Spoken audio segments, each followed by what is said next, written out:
Vasishta. Chapter 27. Vanity of the World.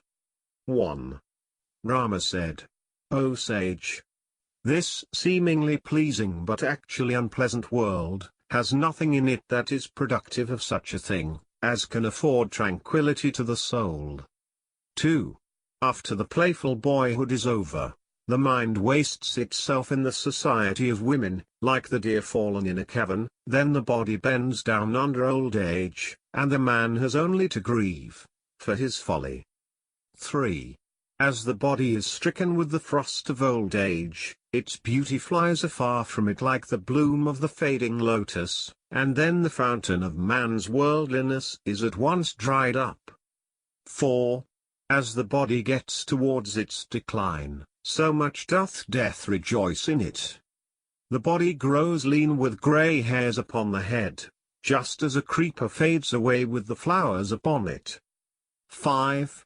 All living creatures are borne away by the stream of avarice, which upsets the tree of contentment growing on the bank and flows on forever in this world. 6. Human body is like a vessel covered with skin, and glides over the ocean of the world, without its helmsman of reason. It is tossed about by sensual pleasures, and goes down under the water by the pressure of its whale-like passions. 7.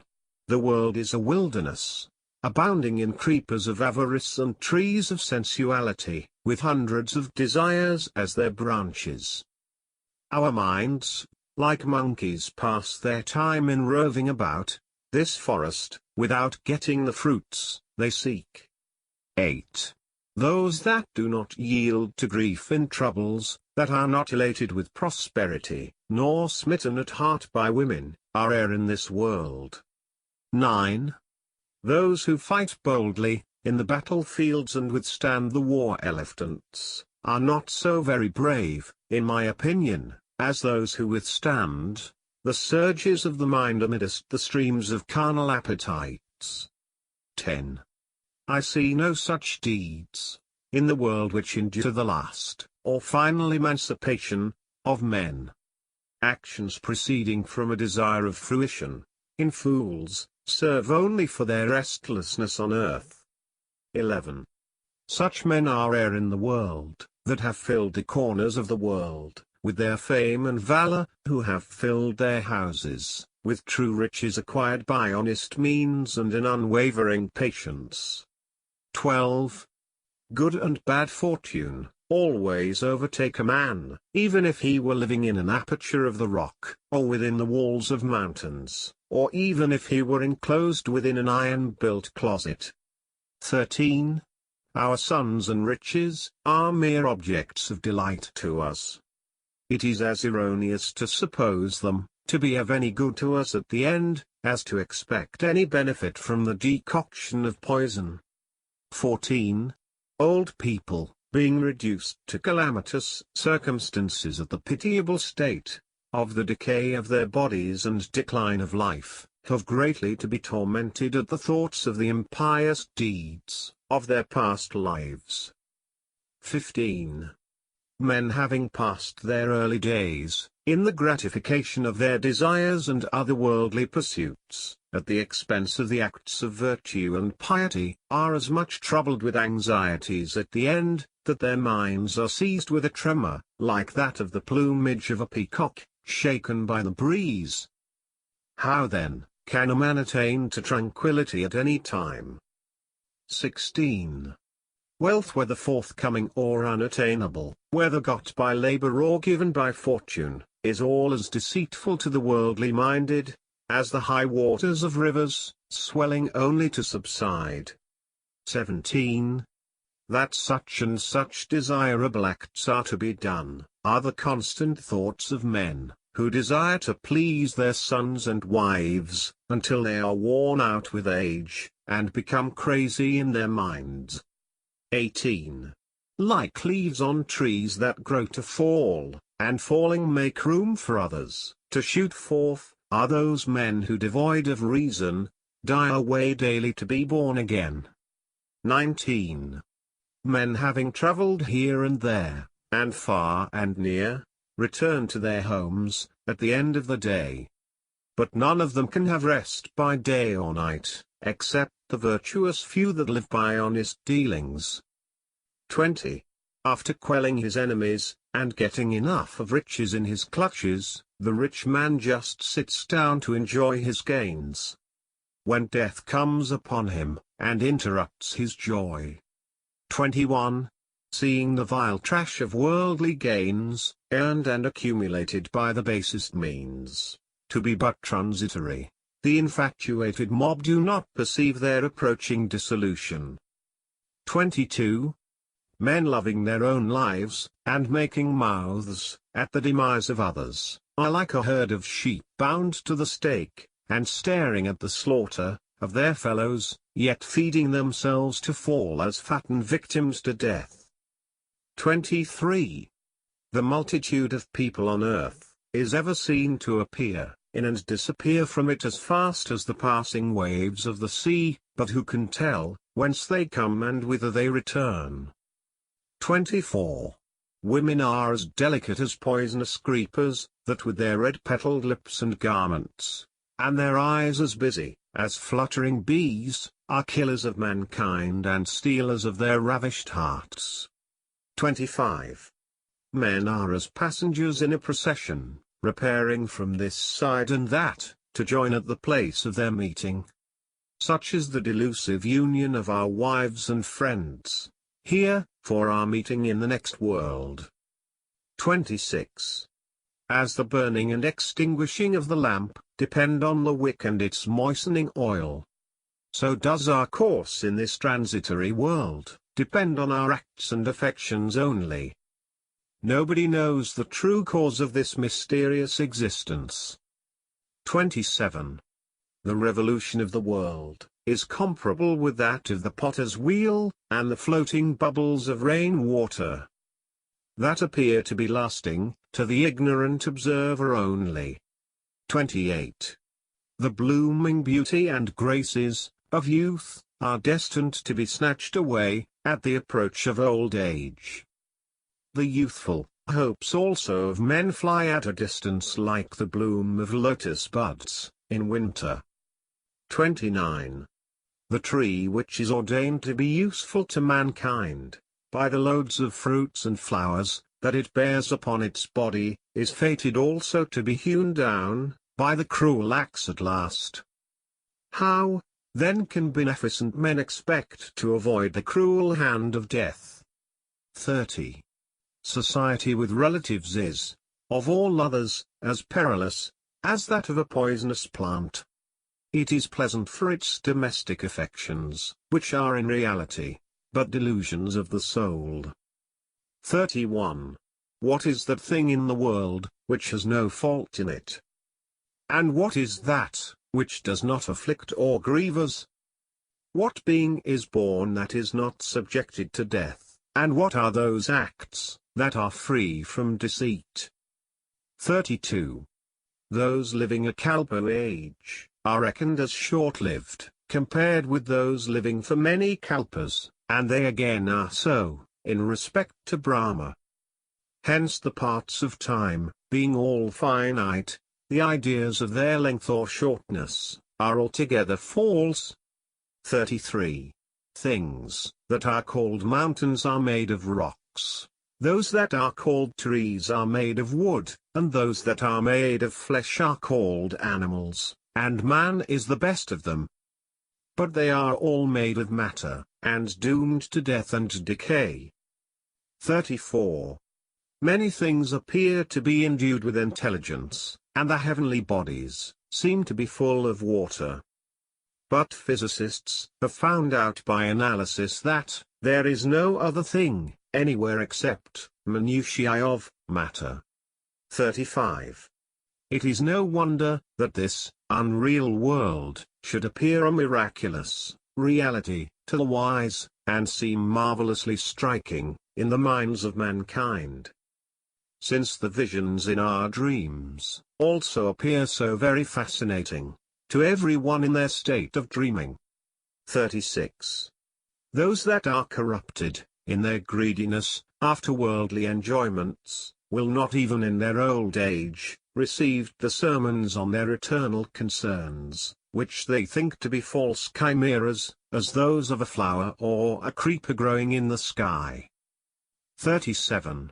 People are still deluded, in their minds in wishing to attain the state of their superiors. But they fall down still lower, like beasts, goats, from the top of a hill, in wishing to lay hold on the fruits of a verdant creeper out of their reach. 38.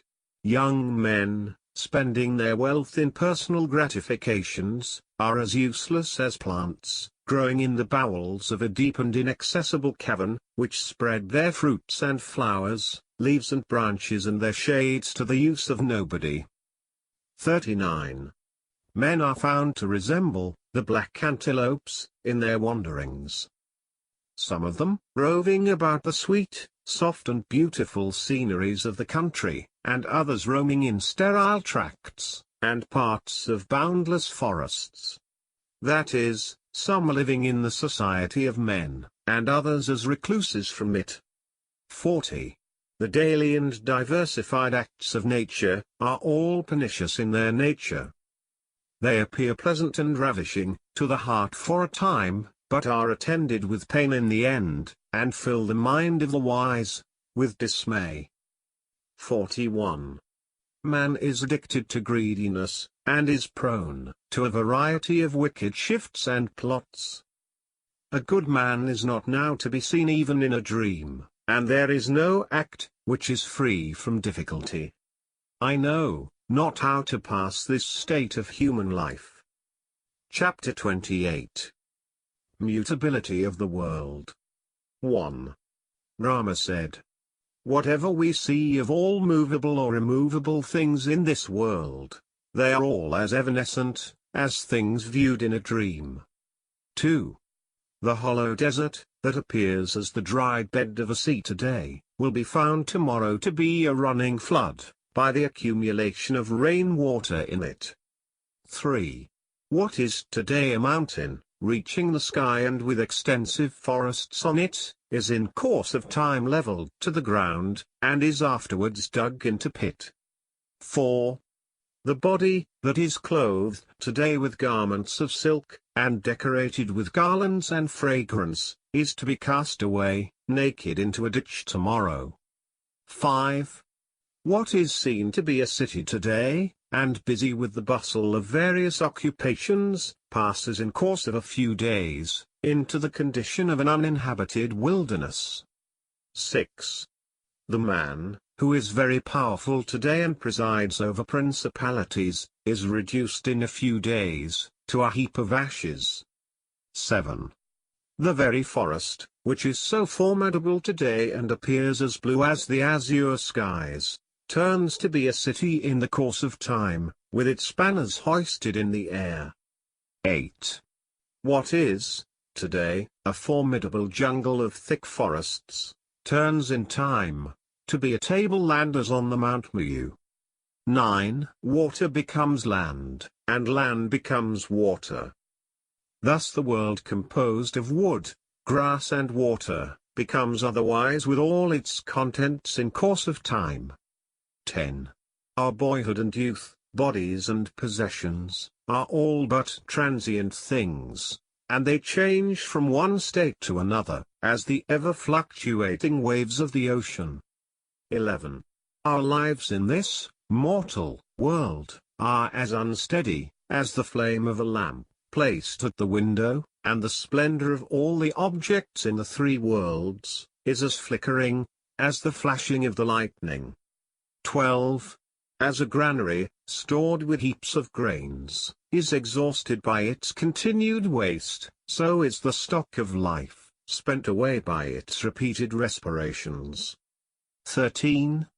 The mind of man is as fluctuating as a flag waving in the air, and filled with the dust of sin, to indicate its wavering between the paths of heaven and hell. 14.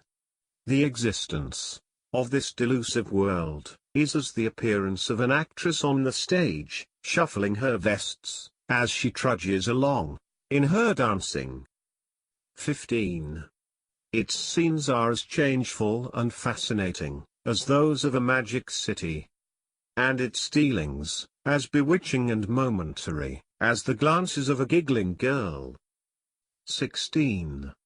The stage of the world presents us a scene of continued dancing, of the sorceress of deception, and the deceptive glances of her eyes, resembling the fleeting flashes of lightning. 17. The days, the great men, their heydays and deeds, that are past and gone, are now retained, in our memory only, and such must be our cases, also in a short time. 18. Many things are going to decay, and many coming anew day by day. And there is yet no end of this accursed course of events, in this ever-changeful world. 19. Men degenerate into lower animals, and those again rise to humanity, by metempsychosis. Gods become no gods, and there is nothing that remains the same. 20.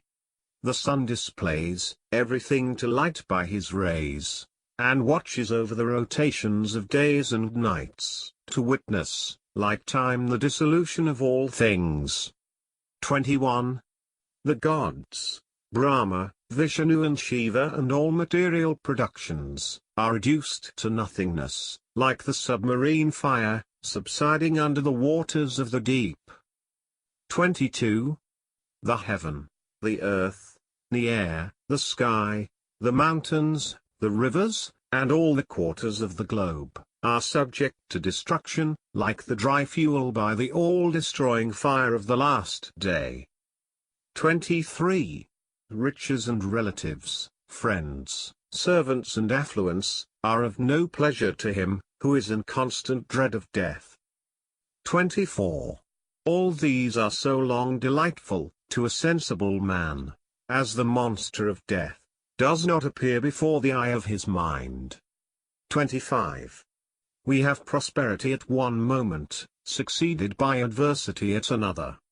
So we have health at one time, followed by sickness soon after. 26. What intelligent being is there, that is not misled by these delusions of the world, which represent things otherwise than what they are, and serve to bewilder the mind? 27. The world is as varying as the face of the skies. It is now as black as dark clay, and in the next moment bright with the golden hues of fair light. 28. It is now overcast by azure clouds resembling the blue lotuses of the lake, and roaring loudly for a time, and then being dumb and silent on a sudden. 29. Now studded with stars, and now glowing with the glory of the sun. Then graced by the pleasant moonbeams, and at last without any light at all. 30. Who is the so sedate and firm, that is not terrified at these sudden appearances and their disappearance, and the momentary durations and final dissolution of worldly things? 31. What is the nature of this world, where we are overtaken by adversity at one moment, and elated by prosperity at another, where one is born at a time, and dies away at another? 32. One that was something else before, is born as a man in this life, and is changed to another state, in course of a few days. Thus, there is no being that remains steadily in the same state. 33. A pot is made of clay, and cloth is made of cotton, and they are still the same dull materials, of which they are composed. Thus there is nothing new in this world, that was not seen or known before, and that changes not its form. That is, all is but a formal and no material change. 34. The acts of creation and destruction, of diffusion, production, and sustentation, follow one another, as the revolution of day and night to man. 35. It happens sometimes that an impotent man slays a hero, and that hundreds are killed by one individual. so also, a commoner becomes a nobleman, and thus everything is changeful, in this varying world. 36. These bodies of men, that are always changing their states, are as bodies of waters, rising and falling in waves by motion of the winds. 37. Boyhood lasts but a few days, and then it is succeeded by youth, which is as quickly followed by old age. Thus, there being no identity of the same person, how can one rely on the uniformity of external objects? 38. The mind, that gets delighted in a moment and becomes dejected in the next, and assumes likewise its equanimity at another, is indeed as changeful as an actor. 39.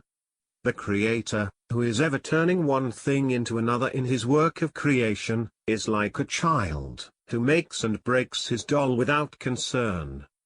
40. The actions of producing and collecting, of grains, of feeding one's self, and destroying others, come by turns, to mankind like the rotation of day and night. 41.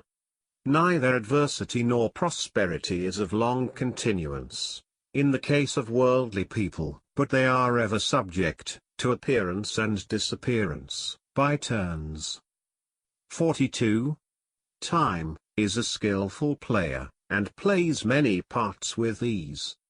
But he is chiefly skilled in tragedy, and often plays his tragic part in the affairs of men. 43. All beings are produced as fruits, in the great forest of the universe, by virtue of their good and bad acts, of past lives. And time, like a gust of wind, blasts them day by day before their maturity. Chapter 29. Unreliableness of worldly things. 1. Thus is my heart consumed by the wildfire of those great worldly evils, and there rises in me no desire of enjoying them, as there rises no mirage from a lake. 2. My existence upon earth gets bitter day by day, and though I have got some experience in it, yet its associations have made me as sour as the nimber plant, by its immersion in water.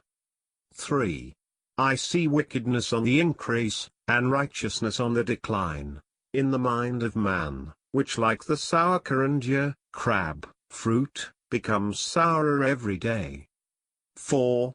I see honor is eaten up every day by mutual altercations of men, using harsh words to each other, as they crack the nuts under their teeth.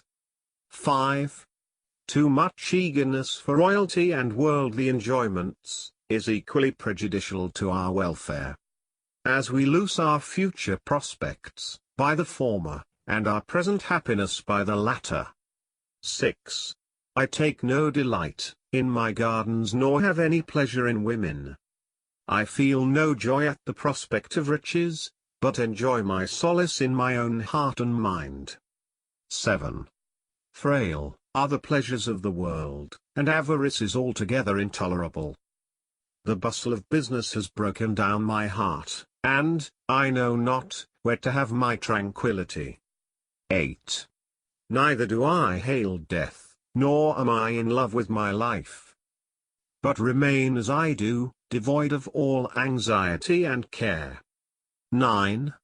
What have I to do with a kingdom and with all its enjoyments? Of what avail are riches to me, and what is the end of all our exertions? All these are but requirements of self-love, from which I am entirely free. 10. The chain of repeated births is a bond that binds fast to all men by its strong knots of the senses.